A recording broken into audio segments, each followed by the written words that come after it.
ကျွန်တော်တို့လူတွေဆိုတာအသိဉာဏ်ရှိတဲ့အုံနောက်ပါတာလွင်ကျန်တာတွေကတိရစ္ဆာန်တွေကိုမရှင်းနိုင်ပါဘူးဒါကကမ္ဘာအတန်မာဆုံးလူပါဒါပေမဲ့ तू ကချင်းသိတကောင်လောက်တန်မာမယ်ထင်ကြလားဒါမှမဟုတ်တမိုင်းနဲ့ကအញ្ញံဆုံးပြေးသမားကိုခြိတာတကောင်နဲ့ရှင်ပြေးခိုင်းရောနှစ်ခုလုံးမှာကျွန်တော်တို့အပြတ်သက်ရှုံးပါလိမ့်မယ်ဒါကကျွန်တော်တို့ဝိနေလို့မဟုတ်ပါဘူးတိရစ္ဆာန်တွေက तू မတူတဲ့ခွန်အားတွေပိုင်ဆိုင်ထားကြလို့ပါဥပမာတိတ်ငါတကောင်ကလူတွေထက်9သားလောက်တာတဲ့ဘီရှင်မျိုးနဲ့တိကျမှုရှိပါတယ်တကယ်လို့ဒီလိုဘီရှင်နဲ့စကေးကိုသာလူတယောက်ကပိုင်ခဲ့ရင်ဒီလူကစနိုက်ပါသမားတိုင်းရဲ့အိမ်မက်စုဖြစ်နေပါလိမ့်မယ်ဒီလိုစူပါပါဝါတွေနဲ့တိထက်အများကြီးကျန်းတာတွေတိရစ္ဆာန်တွေကပိုင်ဆိုင်ထားကြပါတယ်တကယ်လို့ကျွန်တော်တို့သာဒီဆွမ်းအားတွေရခဲ့ရင်ဇလန်တွေကလို့စူပါမန်ဖြစ်နိုင်မလားဘယ်တိရစ္ဆာန်တွေရဲ့ပါဝါကရောကျွန်တော်တို့နဲ့ပိုသင့်တော်မလဲဒါတွေသိရအောင်ဒီနေ့မှာတော့ကျွန်တော်တို့တိရစ္ဆာန်တွေရဲ့ပါဝါတွေကိုငှားသုံးကြည့်ကြပါမယ်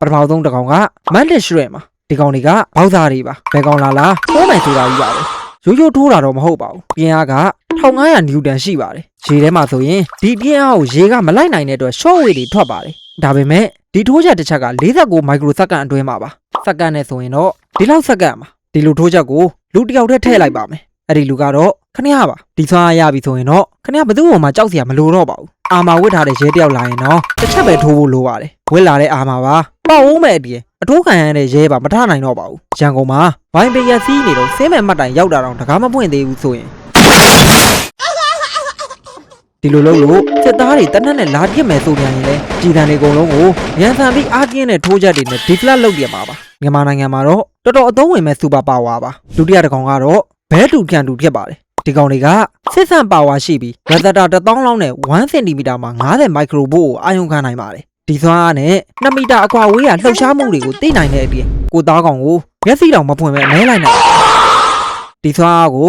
ခဏရပြီဆိုရင်တော့ငငယ်ရကြည့်ဘူးတဲ့မျက်မမြင်တိုင်းသမားလို့ဆရာကြီးတစ်ပါးဖြစ်သွားပါပြီ။ဘာကြောင့်လဲဆိုရင်တက်ရှိမှန်တဲ့နေရာမှာလျှက်စစ်လိုင်းတွေရှိပါတယ်။ဒါကြောင့်နှလုံးကလျှက်စစ်ကိုသိနိုင်တဲ့ ECG နဲ့အုံနောင်ကလျှက်စစ်လိုင်းတွေကိုအာရုံခံတဲ့ EEG ဆိုပြီးရှိတာပါ။ခဏလမ်းလျှောက်နေရင်ဘယ်အိမ်ထဲမှာလူပနှစ်ယောက်ရှိလဲတန်းသိမဲ့အပြင်ဒုတိယကဘာစစ်မှာဆိုရင်တော့ခြေသုံးကတက်ရတဲ့မိုင်းရှာဖွေးသမားဖြစ်ပြီးကဘာစစ်သူရဲ့ကောင်းကြီးတောင်ဖြစ်နိုင်ပါတယ်။ဒီဆွမ်းအားကလည်းသူနီးနဲ့သူတော့ over power ပါပဲ။တတိယနေရာကတော့ဆင်းနေပါ။ဆင်းတွေအားကြီးတာကိုလူတိုင်းသိပါတယ်ဒါပေမဲ့ကျွန်တော်တို့ကတော့ဒီခွန်အားကိုမယူပါဘူးအဲ့ဒါအစား infrasonic hearing နဲ့ vibration detection ကိုယူပါမယ်စင်တကောင်ကအကြားအယုံကောင်းလွန်းတာကြောင့်အရန်နှိမ့်နဲ့14ရလောက်ထိကြားနိုင်ပါတယ်လူတွေက20ဆိုရင်မကြားရတော့ပါဘူးခင်ဗျားမှသာဒီလိုအခြားသွားရှိရင်9မိုင်လောက်အကွာဝေးရလူနဲ့စကားလန့်ပြောလို့ရပါတယ်မပေါ်လာလေ walkie talkie တွေမလိုတော့ပါဘူး vibration detection ဆိုရင်လေခြေထောက်ကတုံခါမှုကိုအာရုံခံနိုင်ပါတယ်ဒီ super power နဲ့သာခင်ဗျားလမ်းလျှောက်နေကားလာနေတာကိုမျက်စိမိတ်ပြီးရှောင်နိုင်မဲ့အပြင်ငလျင်ကိုလည်းကြိုခံမနိုင်ပါတယ်ကဘာပေါ်မှာငလျင်ကိုကြိုမခံမနိုင်သေးပါဘူး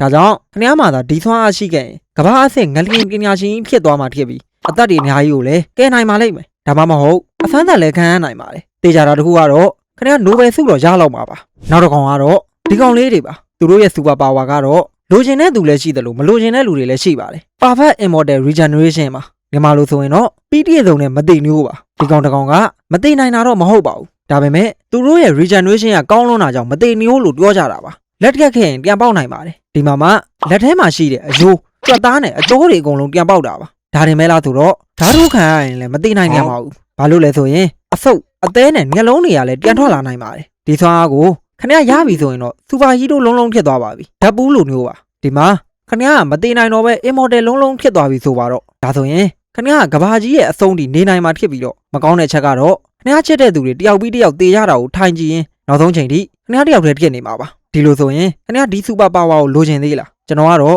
မလိုချင်ပါဘူးနောက်တစ်ကောင်စီပဲဆက်သွားပါမယ်ဒါနဲ့စကားမဆက်ဒီလိုဗီဒီယိုတစ်ပုတ်ဖန်တီးဖို့ဘယ်လောက်ကုန်နေထင်ကြလဲတကယ်ကတော့ဇီးလိုပါ editing software အချို့နဲ့ idea ပဲလိုပါတယ်ကိုက idea ကောင်းတယ်လုပ်ချင်တဲ့ရှိတယ်ဆိုရင်ကျွန်တော်စီမှာတင်နှလာအပ်လို့ရပါပြီဒီလိုဗီဒီယိုတွေနဲ့မဟုတ်ပဲတာမန် YouTube ဗီဒီယိုတွေလည်းဖန်တီးနိုင်တဲ့အထိသင်ပေးမှာဖြစ်ပြီးတော့ YouTube ရဲ့သဘောတရားတွေနဲ့ဗီဒီယိုတစ်ပုတ်ဖြစ်ဖို့လိုအပ်တာတွေအကုန်သင်ပေးမှာပါစိတ်ဝင်စားရင်ကျွန်တော် Telegram နဲ့ဆက်သွယ်လို့ရပါတယ်ဗီဒီယိုကိုပြန်ဆက်ပါမယ် Electric E ပါဒီကောင်တွေကနာမည်ထဲကအတိုင်းလျှက်စစ်တွေထုတ်နိုင်ပါတယ်အများဆုံး860ဗို့ဒီပါဒီပါဝါသာရခဲ့ရင်ခင်ဗျားဘာတွေလုံးနိုင်မယ်ဆိုတာကတော့ရှေ့ရှေ့ဝေးဝေးမပြောတော့ပါဘူးသိချင်ရင် Amazing Spider-Man 2သာသွားကြည့်လိုက်ပါ Archer Fit ဒီကောင်တွေက physics ပညာရှင်တွေပါအမဲလိုက်တဲ့အခါ ရေထဲကနေအပေါ်ကသားကောင်ကိုပကတ်ထဲကရေနဲ့မှန်အောင်ပြစ်နိုင်ပါတယ်တိကျမှုကတော့95ရာခိုင်နှုန်းရှိပါတယ်ဒီလိုပြစ်နိုင်ဖို့ဆိုတာတော်ရုံမဖြစ်နိုင်ပါဘူးသားကောင်ကလုံနေမဲ့အပြင်လေးတိုင်နှုံးရေသီးနဲ့အပူချိန်တွေကိုပါထည့်တော်ဖို့လိုပါတယ်ဒါပေမဲ့ဒါတွေကိုတွက်ချက်နိုင်တာတော့ရှိပါတယ်ကျွန်တော်တို့အကြောင်းမှာသင်ခဲ့ရတဲ့ Snell law refraction မှာအာချာဖစ်တွေကဒီ equation ကိုခေါင်းထဲမှာတင်တွက်နိုင်ပြီးတော့ကွန်ပျူတာတွေထပ်တောင်ပို့နေရပါတယ်ဒါကိုလူတစ်ယောက်ကပိုင်သွားရင်တော့ဒီလူက auto cheater ဖြစ်သွားပါပြီပတ်ကြီးမှာအိမ်ဖို့ချိလိုက်တယ်လို့ပါပဲဒီပြင်မှာတနက်တည်းတိုင်း headshot ပြစ်နိုင်မှာဖြစ်တယ်လို့စကုတ်လဲလိုမှာမဟုတ်ပါဘူးဘုံနေပြရင်တော့ဘုံကဘယ်နေရာကိုကျပြီးဘယ်လိုထောက်မယ်ဘယ်မှာပေါက်မယ်ဆိုတာကိုပါတွက်ပြီးသုံးနိုင်နေမှာပါဒီဆွမ်းအားရတဲ့သူကတော့အချိန်တစ်ခုရောက်ရင်စစ်တပ်တစ်ခုခုမှာဗိုလ်ချုပ်မှုကြီးဖြစ်နေမှာတော့သိကြပါတယ်နောက်တစ်ကောင်ကတော့ Hummingbird Superhuman Acceleration မှာဒီငှက်သေးသေးလေးတွေက wind speed 250 beat per second ရှိပြီးပြန်နေတဲ့အချိန်လဲကြိုက်တဲ့နေရာကိုချက်ချင်း direction ပြောင်းနိုင်ပါတယ်ဒီငှက်ရဲ့ body weight နဲ့ဆို acceleration က fighter jet နဲ့တွားညီပါတယ်ဒီဆွမ်းအားကိုခင်ဗျားရပြီဆိုရင်တော့ကြီးတန်းတွေကိုရှောင်နိုင်မဲ့အပြင်ခင်ဗျားအချိန်ကိုသုံးလိုက်တာနဲ့အကုန်လုံးကရက်နေတယ်လို့ဖြစ်နေမှာပါဒီ movie တွေက flat နဲ့တွားတူပါတယ်ဒီဆွမ်းအားလေးကတော့မစိုးပါဘူးနောက်ဆုံးတစ်ကောင်ကတော့ Woodpecker AKA တစ်တောက်ငှက်တွေပါဒီငှက်တွေကတစ်ပင်လိုမာတဲ့အရာတွေကိုနှုတ်သီးနဲ့ထိုင်ထိုးနေတာတော့အုံနောက်ကိုမထိပါဘူးဒါကအုံနောက်ကိုကာကွယ်ထားတဲ့ခေါင်းခွန်ကြောင့်ပါဒီဦးခေါင်းခွန်နဲ့1000 G impact ကိုခံနိုင်မဲ့အပြင်ခေါင်းတောင်မူးမှာမဟုတ်ပါဘူးဒီဦးခေါင်းခွန်ကိုရပြီဆိုရင်တော့တိုက်ပေါ်ကခုန်ချမလားနေရန်တွေကိုခေါင်းလုံးတိုက်မလားအကုန်လုံးလို့ရပါတယ်မတော်တဆမှုအများစုကခေါင်းကိုထိပြီးတေကြတာဖြစ်လို့ဒီခေါင်းရှိထားရင်တော့လာနေတဲ့ကားကိုတော့ခေါင်းနဲ့တားလို့ရပါတယ်တကယ်လို့ premium တွေဝယ်ဖို့လိုအပ်လာပြီဆိုရင်တော့ဒီ channel မှာလာဝယ်လို့ရပါတယ် ChatGPT နဲ့ကံမာတို့လို premium တွေကအစအကုန်ရတာဖြစ်လို့လိုအပ်လာရင် comment က link ကနေဝင်ကြည့်လိုက်ပါအခုပြောသွားတဲ့ဒိဋ္ဌာန်တွေကဘယ်ဒိဋ္ဌာန်ရဲ့ဆွမ်းအားကိုလိုချင်ကြလဲတကယ်လို့ရခဲ့ရင်ဘယ်နေရာမှာသုံးမယ်ဆိုတာကိုလည်း comment မှာပြောခဲ့ကြပါဦးဒိဋ္ဌာန်တွေလည်းတော်တော်လေးစုံသွားပြီမလို့ဒီဗီဒီယိုလေးကတော့ဒီလောက်ပါပဲနောက်ဗီဒီယိုကြတော့မှကျွန်တော်တို့ပြန်တွေ့ကြမယ်